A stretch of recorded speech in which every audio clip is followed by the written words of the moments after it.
The views and opinions expressed on this podcast are those of Green Acres and our guests. These general gardening tips and suggestions may work for you, as well as those from alternative sources. When using any garden products or tools, read and follow all label directions. And learn how to make your yard summer strong at bewatersmart.info. The Green Acres Garden Podcast is the podcast dedicated to helping gardeners hone their growing skills while we celebrate our love of plants. So whether you're new to growing or a seasoned gardener, you're sure to learn something new. Join the fun as we have conversations with world-class growers, passionate green thumbs, and professional garden experts from Green Acres Nursery and Supply. Listen every week. We'll answer questions you didn't know you had. And away we grow. Hey there, hello there, and welcome one and all to the show. I really hope you had a great week. Thank you for tuning in. This is the Green Acres Garden Podcast, the home for all you green thumbs and plant lovers out there. I'm your host, Kevin Jordan, garden teacher by day, garden podcaster by night. Life couldn't get any better. Am I right, folks? Back in studio with my main man on the audio, the best editor in the business, Austin Blank. Hello, and welcome back to all of our listeners. This is an exciting week, Kevin, because we are graced by the presence of the one and only Julie Barbour here in studio. Big round of applause for Julie. Thank you. Julie, how are you doing today? I'm doing great. The weather is not horrible. Yeah. No, we had some rain, a little moisture. Wonderful. Wash some of that pollen out of the air, down on the ground. I'm feeling good. Did you see how blue the sky was after that first couple of rains we had? Yes. Woo-wee. Loved it. Gosh, it was awesome. It's like it cleaned the air. Everything is like clean again. So much fresher. Knock that pollen, the dust, the smog, pollution came right down. I love Clean that. skies. So for all our listeners who maybe don't know, let's get them reacquainted with you, Julie. Julie, the buttercup barbarian. I love that. Tons of experience working with plants in the horticulture industry. Currently, you're working for Our Water, Our World. Give us a little quick recap. What have you guys been doing? So we concentrate on pests and diseases that happen in your plants, in your soils, as well as problems that might occur in your house, like rats or ants or cockroaches. And we use integrated pest management, which means we help you find the right pesticide or killer if you need it. But then what the critical part is how you get to stop the problem from happening again. And when we talk about dormant control today, that's going to be a big part of this. We had a problem, we're going to solve that problem, and we're going to do what we can to stop it from happening again. Love it. We're so happy to have you back. How have you been in general? Really good. Really good. I was telling Austin, I'm really happy. We were without pets for a long time, and 2 cats wandered into my yard. And once I chased them down with tuna, they agreed to stay. And you have a beautiful little homestead out there. I mean, oak trees as far as the eye can see. It's quite beautiful out there. So a cat paradise, I imagine. Yep, Club Med for cats. But let's have a great time. This week, I think for our listeners, this is going to be kind of a fun episode. We're going to be a little looser. We got Julie in studio. Are you ready to get into it? Let's pick her brain a little bit. Let's there, Austin. Go for it. Okay. So right now, we're summer's behind us. Yeah. It's thankfully it's cool. Yeah. We're looking towards a nice, cool season garden, hopefully. But what should folks, in your opinion, what's top of the list for you right now? Some housekeeping. So I call this season, jokingly, it's time to give up on the tomatoes. I know some people are like, I'm going to keep them till November. And it's not a problem. A lot of years we can have tomatoes at Thanksgiving. It can happen. But if your plants are starting to show a lot of stress, they're just covered with aphids, they're covered in whiteflies, all the leaves look crummy, not powdery just a few. mildew. Sure. And if this was happening in May, we would fight tooth and nail. But this time of year, we were like, it's okay. It's okay. It's time for that plant to go.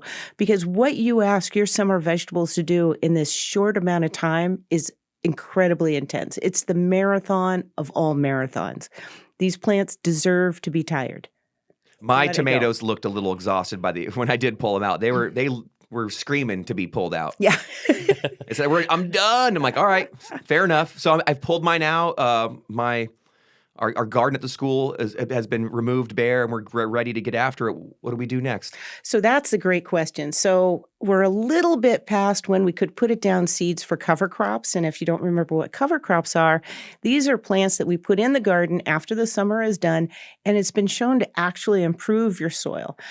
all winter long. They fix nitrogen and they keep your soil alive. And they've tested these things and found out if you tested the NPK of your soil before you put in these seeds and the NPK at the end when it's time to cut them down, you'll see that your soil is ready to go for spring and you did nothing except put down the vetch. Love It's that. incredible. But it's a little bit late now because the overnight temperatures are consistently close to 50 degrees, which means your soil is cool, which means germination rates are super low. And most of these cover crops are not available as plants, although some are. You can go That would to be the patio fun to section. get some starts. But if you don't want to do that, let's talk about winter crops. So going back to the Green Acres vegetable planting calendar, remembering that on the left-hand side going down are all those possibilities of vegetables, and then across the top are all the months. And you're going to see that there's a bunch you get to do in November and December. A lot of plants can go in. A lot of flowers, a lot of peas, a lot of brassicas, a lot of kale, a lot of leafy greens. And what's great about winter vegetables is when you compare and contrast kale with tomatoes, all you eat is that cherry tomato. Kale, you eat almost the whole thing.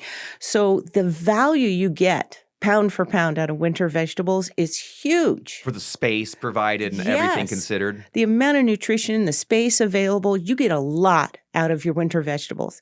If you don't want to do winter vegetables, I hear you, that's fine. What I need don't you think to so. do- You need to grow some winter veggie, people. You do, because you're going to find out that the stress level is so low when you do your winter veggies. The pests are down, the diseases are down. It Way is less weed pressure. Oh my gosh. Boy, if you're used to chasing after your tomatoes and your watermelons, get ready to relax when you have a winter veggie garden. It's delightful. I like that. If for some reason you don't want to this year, you're going to be out of town, you can't do it, what I'd like you to do is get some compost and pull out those veggies, pull out any fruits and vegetables that fell on the ground. Those cannot remain in there. That's not compostable material in Don't your just beds. dig them in. No, because they've got bugs in them that were harassing your weaker plants. So we need to remove those bugs from the area.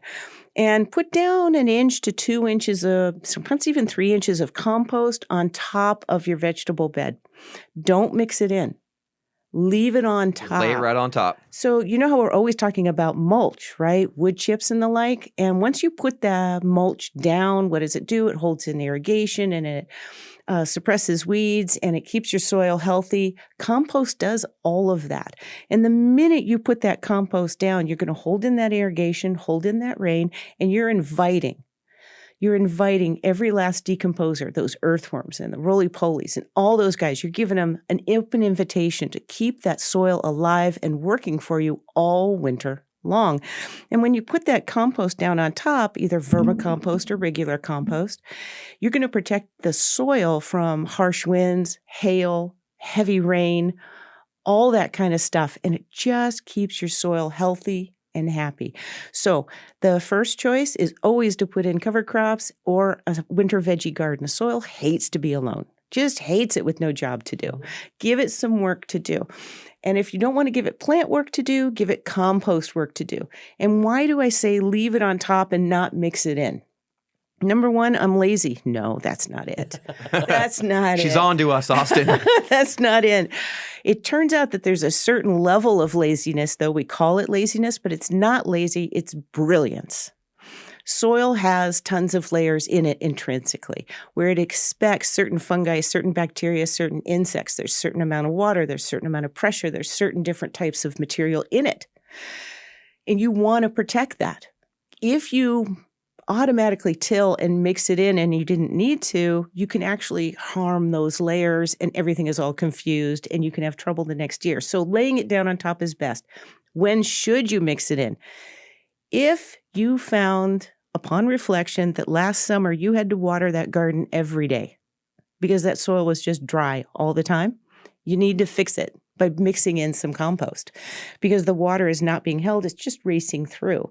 And mixing in some compost is going to give you that ideal water holding, water shedding ratio that you're looking for. Why does it do that? So it's able to hold on. It's able to fill, suppose you have sandy soil. Sandy soil tends to be very big pieces, and it has lots of little porous areas in between it, and the compost will help fill that, but not too densely. It's not going to make everything a quagmire or a mess. If you have heavy soil, like clay, where the pieces fit intensely well together and they're just really tight, when you add some compost, you actually create some air, some space. Now you can get some insects in there. Now you can get some roots growing in there. Now you can get things to work. Compost is the one thing that is qualified to fix every soil problem you have, just by mixing some in.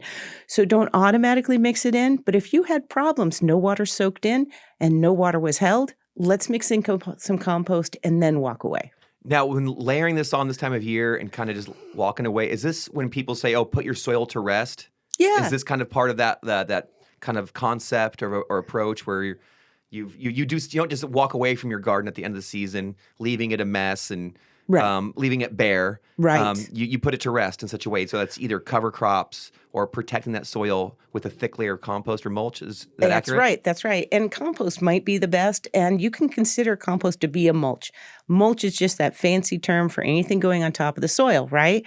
So compost counts, vermicompost counts, straw counts. What do you feel about vermicompost? Because I was talking today, we have some worm bins at the school. The worms are just Austin, if you need some, Julie, I'll hook you up. Okay. They are ripping right now because the cooler temps. Yeah. Over the summer, we installed like an irrigation system inside our worm bins, so they get misted so it's just the moisture. We've been feeding them. They're ripping. And I was talking to a student. Well, this kind of solves a lot of the problems you mentioned. Well, if you have hard soil that's compact, heavy clay, boom, it breaks it up. Right. Sand that won't hold anything, boom, it'll hold that water. Yeah. I love it. What are your thoughts? So the main difference between compost and vermicompost is when a worm eats that stuff, what comes through at the end of the process is actually been improved. Compost is simply materials that have broken down, and they are not soil, but they are a soil improver. But when it goes through that worm and you get the result, compost is about 20% of a plant's nutritional needs. Vermicompost is about 80%. Whoa. There we go. Without burning. So if you used That's a great point. A synthetic fertilizer, you could burn your plants. Vermicompost never burns. And by the way, I can't stress this enough. It does not smell. It's fine. That's the best part. I pulled a big handful up to my hand, and the student was looking at me like, "What are you doing?" Right. I'm all smell this, and he could back. Well, it smells like a moist forest. Yeah, Just it love does. it. So vermicompost used to be a lot more expensive too. It used to be, $50 or something. Harder to and get. now you can find it for the same price as compost or really close to it. And go ahead and look at the bags because it'll say 100% vermicompost. This is not, cut with any sawdust or anything. This is a pure stuff. So put it out there and you're going to see a huge difference. Love that. Wow. I'm so inspired by this, Julie. That's Thank so you. cool. Like the way you lay it out too, it just really makes me excited to go improve my soil. There like, it is. You're making it sound easy. You're just putting this on top. That's right. Put your hands up and walk away. Another place that is a good time to put down some vermicompost or compost is any potted plants you have that are outside. You asked that soil to do a lot of work over the last 5-6 months. Especially in that confined container with their That's limitations. Right. And as we talked about before, when you have potted plants, they cannot pull in nutrition from surrounding ground, right? This is their own little world. So you have to plump it back up. And by periodically throughout the growing year or throughout the whole year, putting on another 1/2 inch, 1/4 inch of vermicompost or compost, you're going to keep that soil from drying out. You're going to keep that soil fresh and lovely. It's going to start to hold water like a pro, and it's going to start to let go of water like a pro. And you're going to see your plants look green, not kind of anemic. I've seen that with some of my containers where if I kind of forget to keep feeding them or replenish the soil, you're like, why am I getting kind of diminished returns a little bit? And you're like, oh yeah, because I haven't done anything.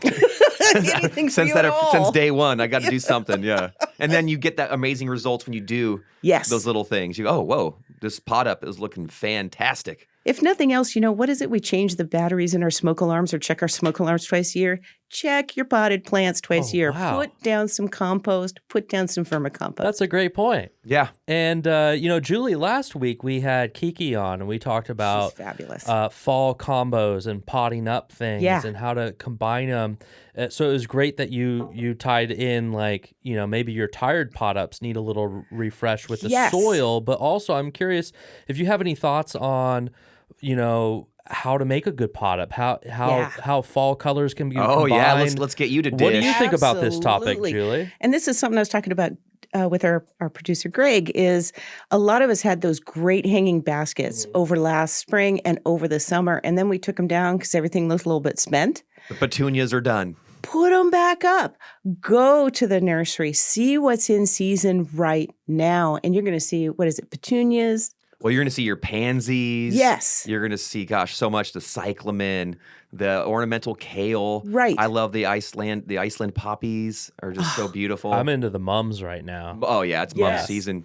They're like the pumpkin spice of the flower world for sure. Go ahead and fill them up. And what they always talk about is thriller, filler, spiller. Right. So the thing in the middle will be the tallest one. It draws in your attention. Oh, Then there's a second palette that's mid-height.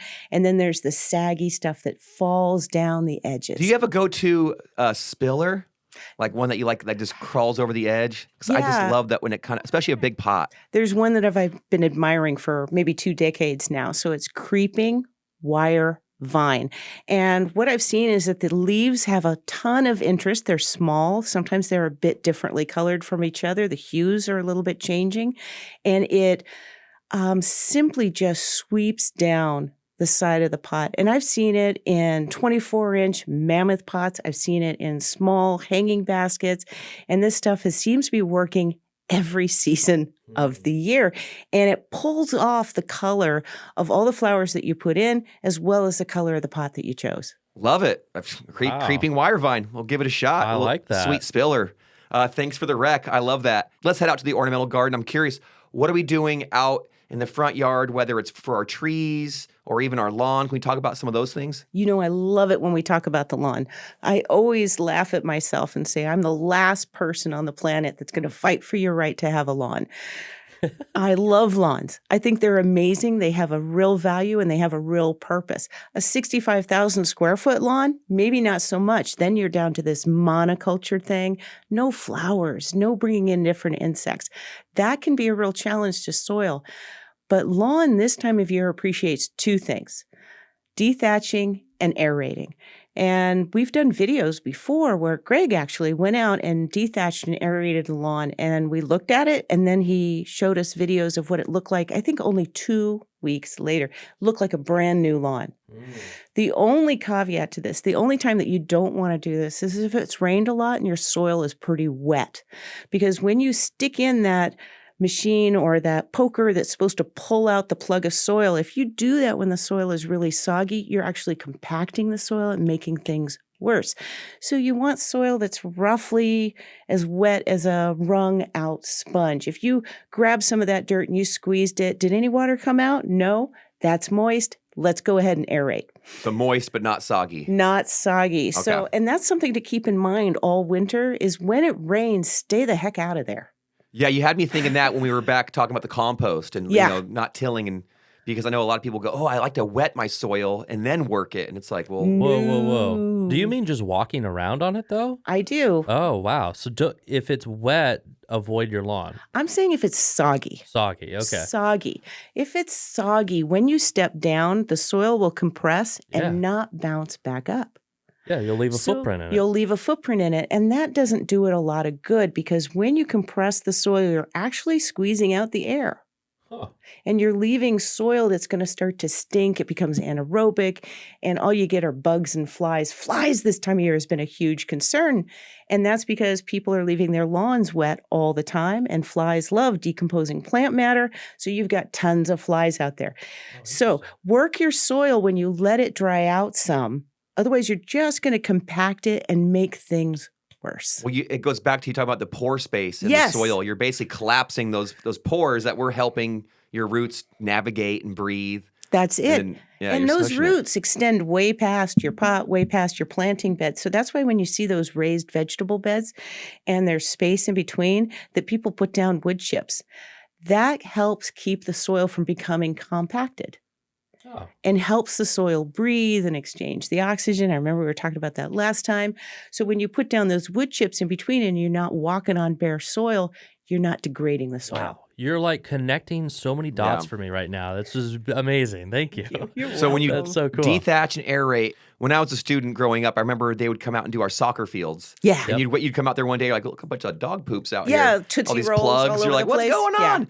And that was large scale, and they would just aerate it, and they would just be on the field. Yeah. In a small scale backyard, little lawn patch. When you aerate it, do you leave those plugs there Yes, and let you them do. just? Okay, great. You do. And eventually they'll dry out a little bit. So when you mow, they'll get broken up and scattered.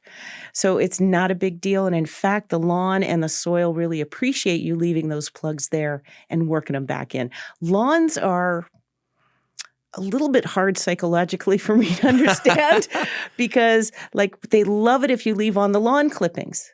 That's up to 25% of its food supply every time you just leave the clippings on. Leaving those little plugs out there, they love it. Because that relieves the pressure, and then they'll just break down and then get reincorporated. That's it. Okay. Can I ask, sometimes you, Julie, recommend changing the height of the mower blade. Thank you, Austin. Is now a time we raise or lower? I don't know. That's a fun question because a lot of times people think that we need to make our lawns much shorter, lower the height of the turf as we approach winter. And that's not true in our area. This is only true in high snow elevation areas where there's a certain kind of mold. It's called pink mold, interestingly enough. And when the snow kind of compacts and meets lawn, you get this kind of mess. That doesn't happen for us. And in fact, if we make our lawn super short, suppose it's on a little bit of a slope, lots of lawns are. If we cut that turf short, when it rains heavily, it's just going to sweep all of our soil away and leave those roots of the grass exposed. So using the height of the turf to slow down the path of water is what's going to save your lawn. So for almost all of us, unless we're in high elevation snow areas, you do not want to change the height of your turf. Always keep it tall enough that the sun cannot hit that soil. Whoa, there we go. Wow. Do we fertilize our lawns this time of year? I know they're kind of slowing down, but you always hear, feed and weed and feed and feed your fall. It's all these commercials, firing at me. When do we feed? So in the spring, when do we feed? When your lawn needs to be mowed every week. That tells you that your lawn is actively growing and it's time for it to eat. Don't feed it before that. You're just going to force it to grow inappropriately. No kickstarting our plants, people. We're going to be putting down the right fertilizer at the right time. To reward them. To reward them as plants after grow. they've done it. That's right. We don't feed them to make them grow. We feed them as a proof that they have started to grow. Love that. And then in the fall, it starts to slow down. You're no longer mowing once a week, which tells me that your lawn is not as hungry. But you are looking for a certain lawn fertilizer, and it almost always says fall on it. I'm not as interested in the ones that combine weed control because weed control is a very different subject from feeding your lawn. And we're going to weed when we need to, and we're going to feed when we need to. So you're going to look for a fertilizer, and remembering that there are those 3 numbers on the front, NPK, nitrogen, phosphorus, potassium. and potassium. That middle number is the one for root growth. And fall fertilizers for lawns are marked by having that middle number. That middle number can cause problems in the water supply, so I need you to make sure whatever lawn fertilizer you put down, you keep it on your lawn. When you water, you're going to make sure that your water turns off before the water reaches the sidewalk. Keep your hard-earned money in your lawn. Don't let it slide away. Keep it there. And then as weeds show up, come out into the nursery, reach out to your master gardeners. Let's identify who this fool is and how we're going to get rid of it. But just blanket putting it down sometimes isn't the best idea because when it's time to feed isn't always when it's time to take care of weeds. Very cool. Can I follow that line a little bit further? You said that the phosphorus is problematic if it gets into the water supply. In different types of water. So if the water is moving a little bit slower, it tends to build up. And that's when you start seeing things like algae blooms. Oh, yeah. Oh, yeah, we don't want that. So that's why it's really important, because that second ingredient is incredibly important to your plants. And if we keep letting it escape all of our yards and causing a It's going to help the problem, growth of something problematic down the road. that's it. Got it. Why are we paying good money to make that stuff grow out there, and out there doesn't want it? We want it here. Yeah, at the very least, we could be, if you're for yourself, I'm just wasting my own money using too much. So just use the appropriate amount. And we talk a lot about organics, and I know lawn, a lot of the products are synthetic, and those can work really well. Absolutely. But I know some people really like to approach things organically. Yes. What would be a way to nurture your lawn in a way that maybe is conducive to our organic practices? So with the organic practices, what you're looking for is a healthy plant that can get a cold, get the flu, get a headache, and recover. Plants that are unhealthy, they get sideswiped by an influx of a disease or a pest, and they succumb because they don't have the strength to overcome it. So the first line of defense is making sure that your lawn is healthy, mowing that turf tall, because when the turf is tall, the root zone is also deep. That's a lawn that recovers when you step on it and you play. That's a lawn that outcompetes weeds, and the weeds are stealing from your vitality and vigorous of your lawn health, right?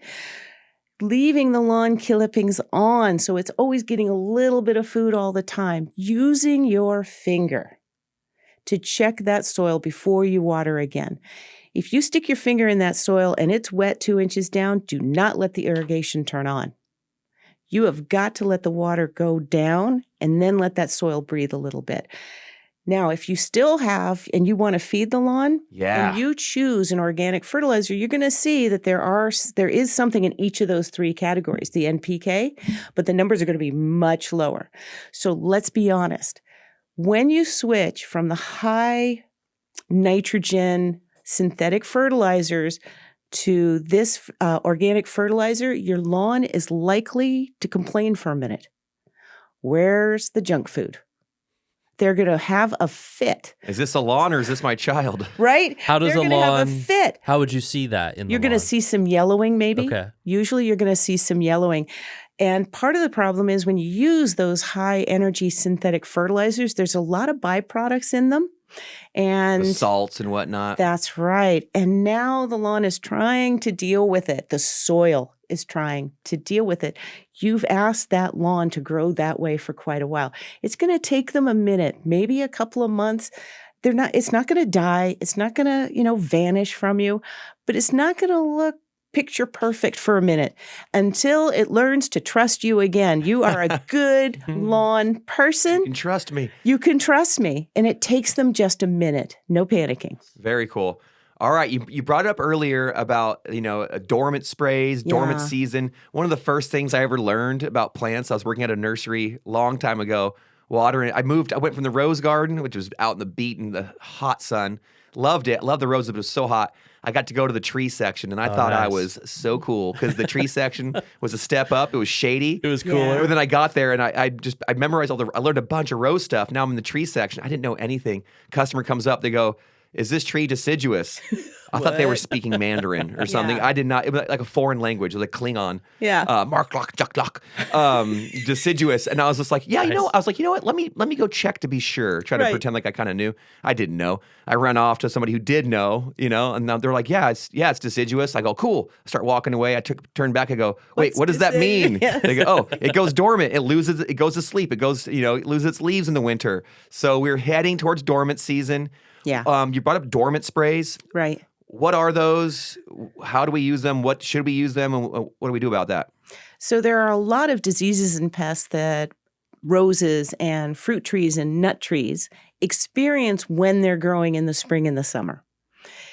In the dormant season, when your trees and plants are without their leaves, they are at their least active. And you can do these kinds of sprays and not get beneficial insects and not interfere with the plant's growth.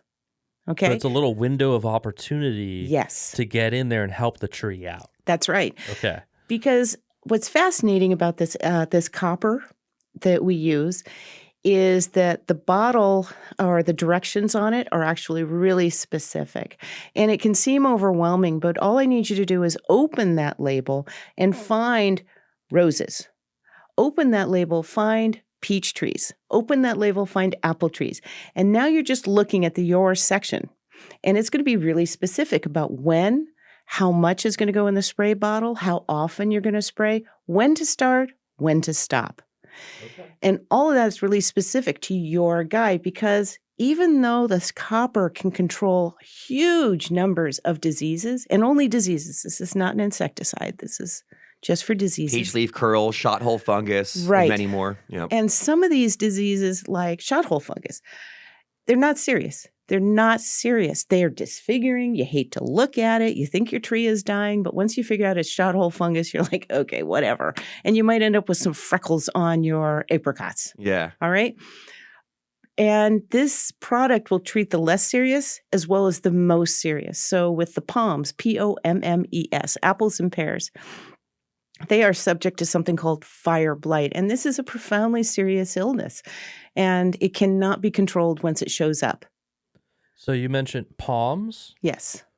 The apples and pears. Can benefit from the copper, the liquid cop. Right. You mentioned roses. Yes. And peach. What else? Nut trees, as well as so there are lots of things that get fire blight, by the way.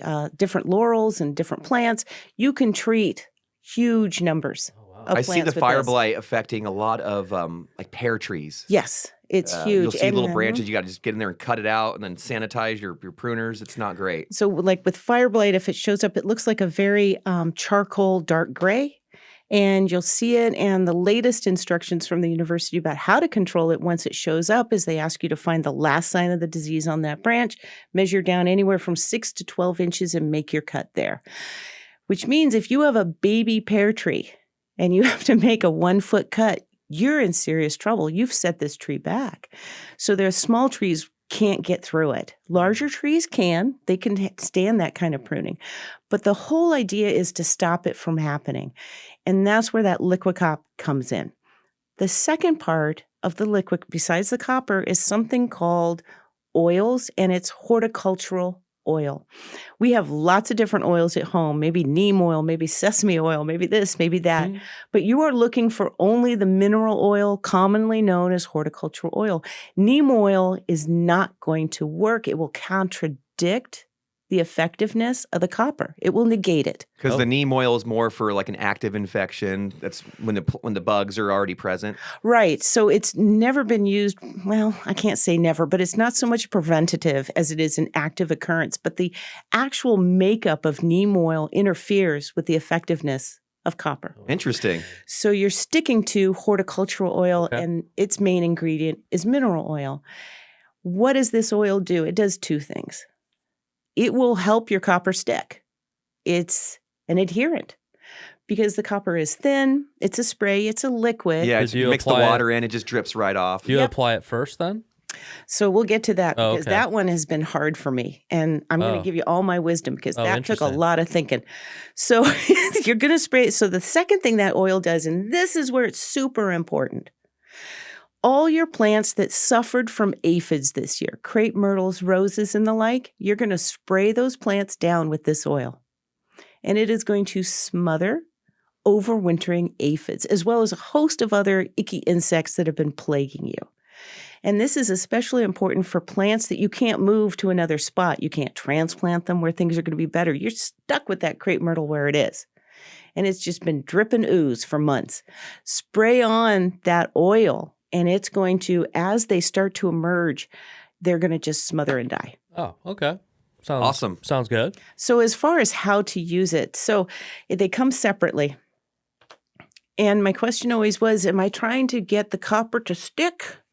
What's the order of operations here? We've got two things we want to apply to the same plant. Yep. So you're going to do the copper first. And then you're going to do the oil. And you're going to do it fairly quickly. Okay. Fairly quickly in between. I'm not saying moments, but fairly quickly in between. Have you heard anything different, Kevin? That sounds good to me. Yeah. And for me, it's usually just don't do it on a windy day.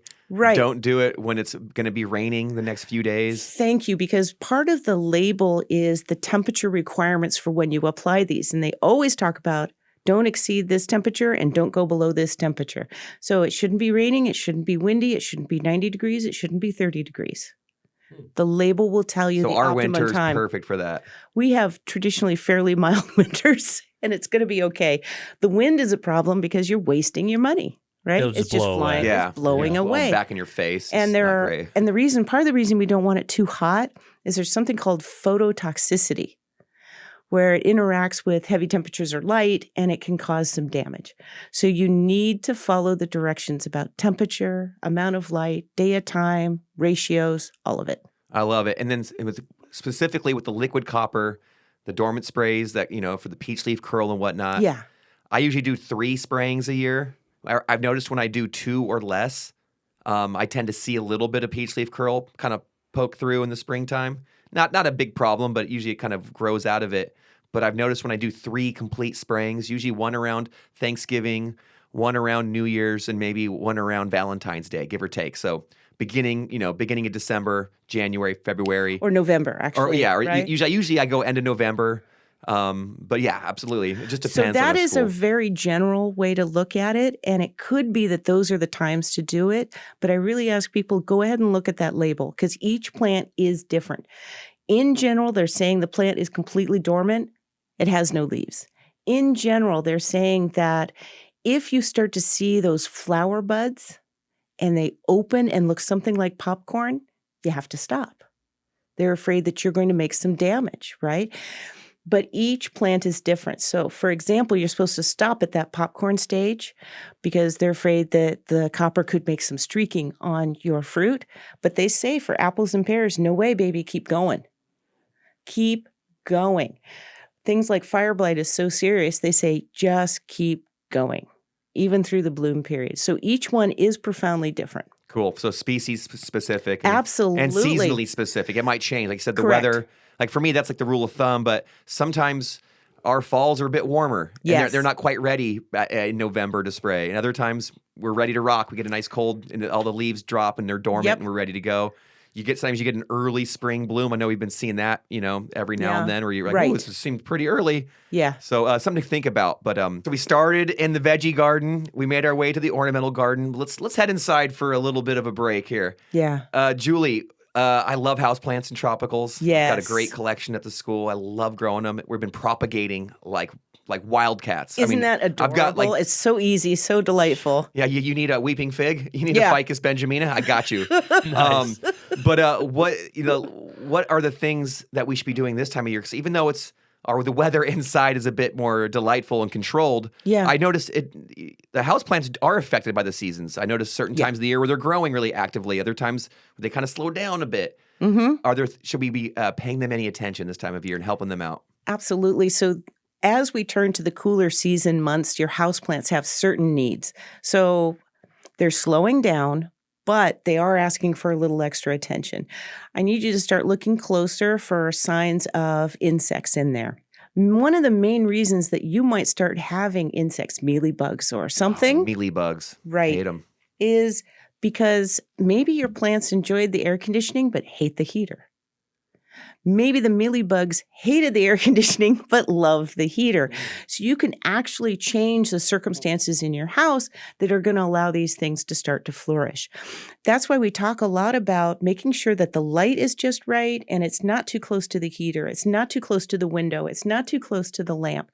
And when you go to the Green Acres site for houseplant care, and in fact, you can put in your houseplant by name, it's going to tell you exactly what kind of light it likes.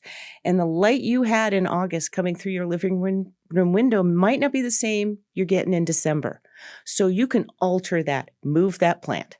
Move it. Move it. You're going to see a Okay. big difference because the season's changed. Right. So if it's starting to look sad, it's starting to get some buggies, let's go ahead and review what kind of care that plant likes and recreate that in your home by moving it 6 inches to the right or to the next room. There we go. Now, do they need like a refreshing of their potting mix as well? Because they're trapped in a confined space in that little container, just like the outdoor, pot ups.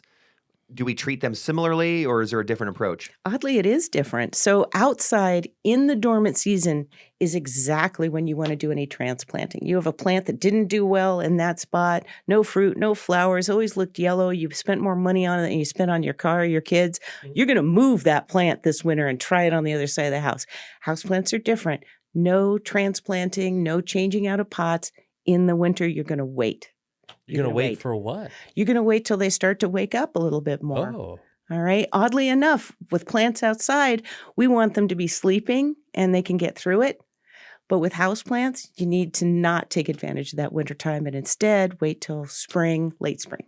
There we go. Interesting. So the last thing I'd like to talk to you about is a lot of us have a lot of citrus at home, and you're starting to see lots of golf ball size fruit on those trees.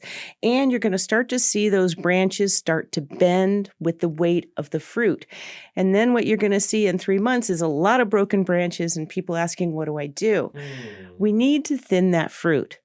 Really? And because if the branch is starting to bend a little bit, that means it's too much fruit.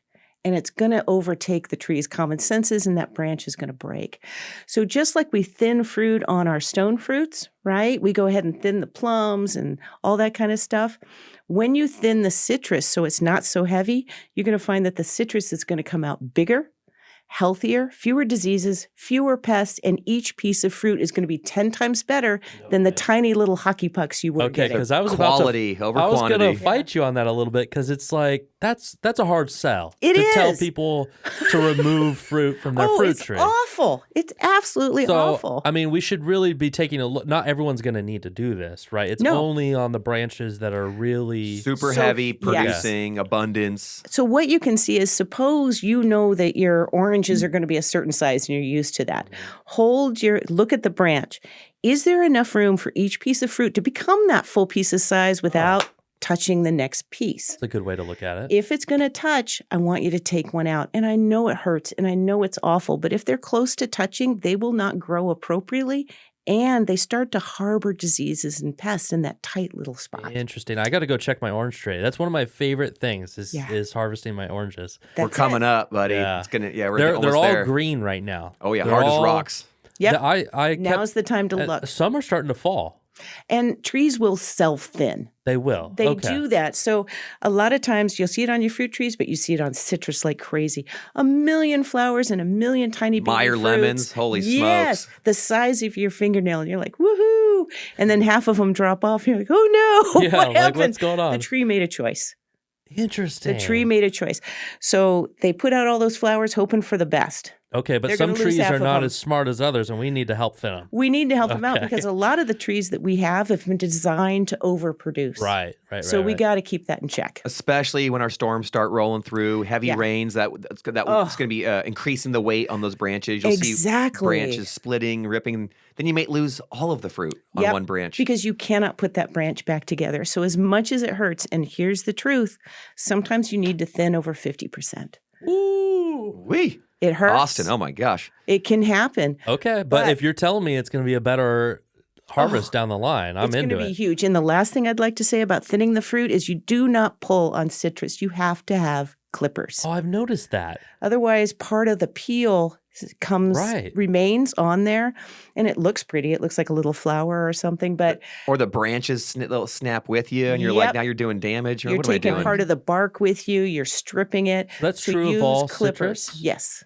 Use Remember, this- we talked with They those hang mandarin on. farmers. Are like, we hand harvest all these mandarins one at a time with pruners. Yeah. Pretty incredible. There's no way out. Otherwise, you're causing trouble. Okay, good. Because I've been guilty of pulling and Yeah. doing some And messing with the tree. it's not like blueberries or something where they just pop off into your Right. hand. These are serious fruits that are going to hang on till you force them off. Right. Got it. Okay. Wow. Julie, it is such a treat to have you in here. You're Thank talking you. about some kind of complex subjects, but you make it all so approachable and understandable. And that's not easy to do. You're a very good plant communicator. And I'd really like these opportunities to soak up all the information because I also want to improve as a plant communicator. Yeah. And I think I can learn so much from you. So thank you. You're so welcome. Yeah. Thank you. And Kevin, unfortunately, we're running out of time. So, oh my gosh. um, it always Take us goes out. so fast. yeah, I'm gonna throw it to you, Kevin, for any final thoughts or final questions for Julie. And yeah, we gotta wrap things up. Well, I love it. You said, Austin, she's a great communicator. One thing I think there's a myth about gardening and having a beautiful garden. Yes. Oh, it's difficult. Oh, it's hard. Oh, it's so complex. There's so much to learn. There are tons to learn. There's so much to learn. But the one myth I want to dispel is that gardening is easy. There you go. Growing Thank plants you. is easy. Having an abundance of beautiful, lush flowers and fruits and herbs around you that you've cultivated. Doesn't have to be difficult or complex. Anybody can do it. Gardening is for everybody. And I think Julie is a great example of that, of making things that are interesting and potentially complex, simple and basic enough for me to digest it and hopefully utilize this information. But I think that's the thing, is there's this myth that, we all, to be good at gardening or growing, you have to be the supreme expert who knows everything or whatever. You're always a researcher. The pressure is unreal. No, plants want to grow. Just give them what they want to grow. And get out of their way. Julie, can you give us a last little impression, something that we can hang our straw hats on for us? Absolutely. Go ahead and let those tomatoes go. Let's start looking at what else your soil can be doing, but don't leave your soil alone. Give it something to do that's going to get it ready for spring. There we go. I'm fired up.